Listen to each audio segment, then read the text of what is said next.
कि जन्म जन्म के भवादा हो कहियो न बदले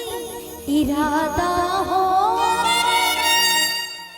कि जन्म जन्म के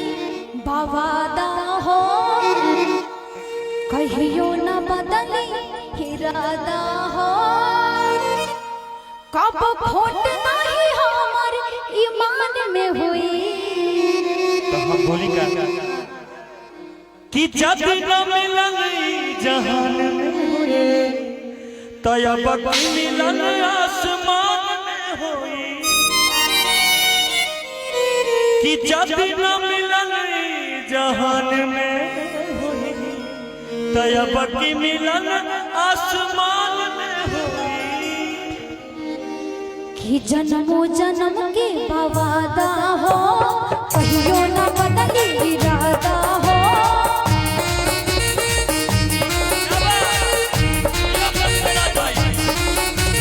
जन्मों जन्म के वादा हो कहियो न बदली इरादा हो कब खोट नहीं हमारी ईमान में होई जब न मिलन जहान में होई तब मिलन आसमान में होई जब न मिलन जहान में होई तब मिलन आसमान में होई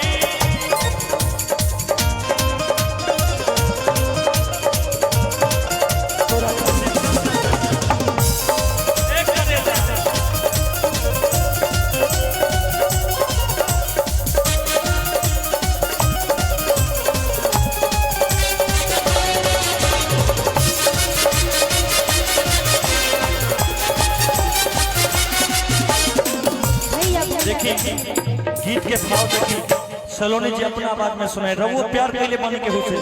सच्चा प्यार के कसम निकाल वैसे गाना गावे के की तारा या चांद जैसन भइल बा प्यार हो दुनिया में कइले जियल दू सवार हो अब हम बोली ई जमाना के कैसन बारीत हो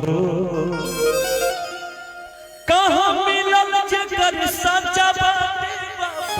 हो भले मौत चाहे बान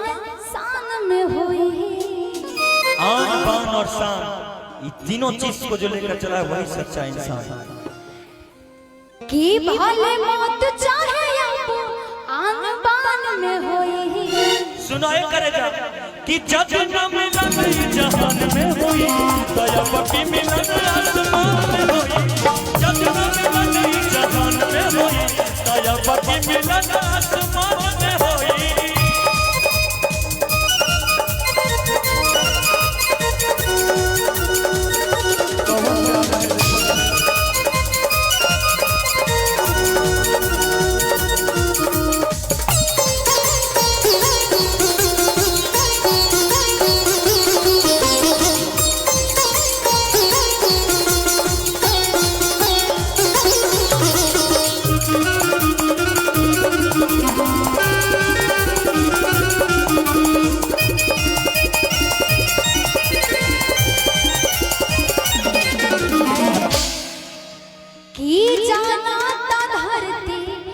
जाने गगन हो लागे आकाश में बनवा सजन हो ना हो करे जा इहे जन्म में इहे धरती पर इहे बार बनव सजन की जाना ता धरती ही जाने गगन हो लागे आकाश में बनवा सजन हो नहीं पाइब त दिलवाई रोई सिवा तोहार चंद के बनाही त कोई नाही प्रेम के परख इंसान में होई लेकिन एक बात जानती हो कि नहीं प्रेम के परख पाकिस्तान में हुई क्या जानती है सलोनी जी क्यों जानती है क्योंकि हिंदुस्तान हमेशा अपना दिल निकाल के देता है लेकिन पाकिस्तान प्रेम की परख को नहीं समझता क्यों कि नहीं परख पाकिस्तान में होई जदिया मिलन जहान में होई तयबकी मिलन आसमान में होई जदिया मिलन जहान में होई तयबकी मिलन आसमान में होई जन्मों जन्म के वादा हो कहियो न बदले इरादा हो